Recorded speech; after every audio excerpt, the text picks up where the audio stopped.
Audio log for Vanessa Shepard, Entry 8. You know, I don't think the crew's resolve has ever been higher than it is right now. Everyone seems to have come to terms with themselves, and they're ready to give everything we've got to stop Saren. It's kind of infectious, really. I'm feeling particularly hopeful myself right now.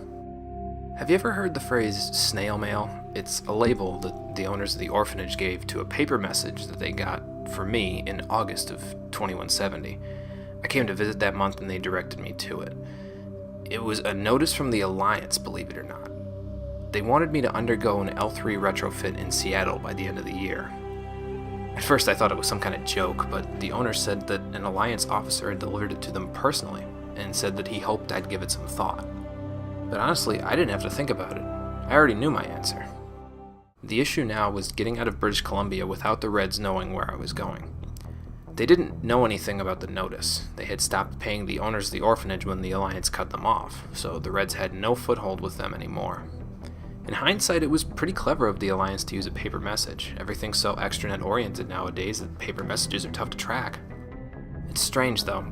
When I told people in the barracks that I grew up in an orphanage, they instantly jumped to the conclusion that it was this dirty, boarded-up old house used to traffic child labor or something. And granted, we didn't have a lot there, but the owners never did anything to me that wouldn't benefit me in some way. They cared about me too, and I knew they could keep this covered up. So when I left them in August and didn't plan to return for a long time, it hurt a little, but I knew I could leave them in confidence and they would keep that secret for me. The kids I worked with in the Reds were tough to leave too. I hadn't taught them for a couple of years now, but I had watched a good few of them grow up into fine young men and women in that time. We were all still on the wrong side of the law, but they were disciplined, strong, and capable, and they were my kids just as much as anyone else's. I spent a long time convincing myself to pull away from them, to think of my own well-being for once. I hadn't done that in quite a few years. Around Thanksgiving time, I finally mustered up the courage to run away. I took a job in Victoria for the Reds to cover up the fact that I was leaving them behind. I had to take a boat to get there anyway, so it was only a matter of buying tickets to Seattle instead. As I'm sure you can imagine, the boat ride felt like it took forever. I kept looking back towards Vancouver to see if they had caught on to my plan or were following me, but they were never there.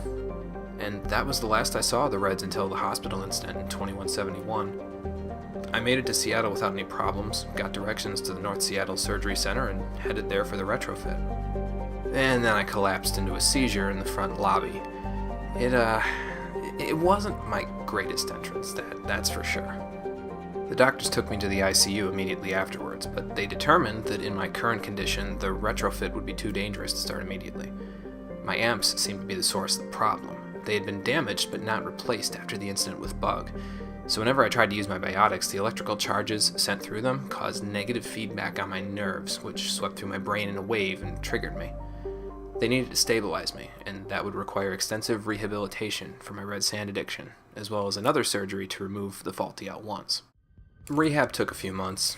I already told you how painful withdrawal from red sand is before, but in all honesty, I told myself all throughout that any pain or emotional torture I went through to clear my system of this would be worth it. I was a different person once I made the decision to leave Vancouver, you know. I was stronger, more driven. I knew what I needed to do to make things right, and I wasn't going to let anything stop me. I guess you could say I'd finally grown up. It took until March of 2171 for them to clear me of all the lingering side effects from my red sand addiction. The last thing they said they could do for me was to correct the tint of my irises so that my natural eye color would come back, but I told them to leave it as it was. I knew I'd never forget how far I'd come, but a little reminder every morning wouldn't hurt. Once that was squared away, they put me out for a couple of days and retrofitted the L3 amps into my nervous system. The tests following the surgery were very positive. My biotic abilities were significantly more effective, and my brainwave activity was normal. No signs of negative feedback, no epileptic fits. I really couldn't thank them enough for what they had done. They released me from the hospital in April, just before my 17th birthday. There was a slight problem, though. I had been missing from Vancouver for over 4 months, and I couldn't exactly go back and tell them I'd gone on vacation or something. So I talked with some of the Alliance R&D reps at the surgery center, and they got into contact with a few of the Alliance's recruiting officers. I was speechless when they asked me to enlist.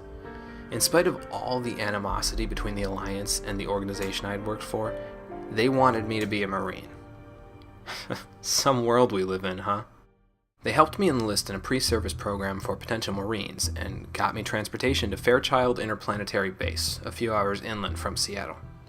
That way, if the Reds ever caught my trail out of Vancouver, I'd still be pretty tough to find. That year was so much different from anything that my life had been before that, but I think I adjusted well enough. I learned a lot about the inner workings of all kinds of ships. I even helped fix a few of them. And I got a crash course on Omni-tool usage from the best engineers on the base. They said I was pretty good at it, but it didn't come nearly as naturally to me as my biotics. I had to practice with the simulation hacking programs every day to really master them. I made a few friends as well, ones that were my age this time rather than younger kids. I'm still in touch with a few of them actually. My bunk partner for the first 6 months, Ensign Winchcombe, serves on the SSV Seoul. My hacking partner for joint exercises, Lieutenant Murakima, she serves on the SSV St. Petersburg. And one of the guys that used to ogle me from the male barracks all the time, Lieutenant Commander Daniels, he serves on the SSV Florence. They're all very capable soldiers, and while we aren't as close as we were, they're also very good friends. You pretty much know the rest of the story from there. A terrorist attack on Greater Victoria General, 6 months in heat, Elysium, the Yakuz incident, the commissioning of the Normandy, and now we're here chasing a rogue specter across the galaxy. I know I haven't exactly been the most optimistic person in these audio logs, but now that I've told you my story, I feel like there's a weight that's just lifted off my shoulders.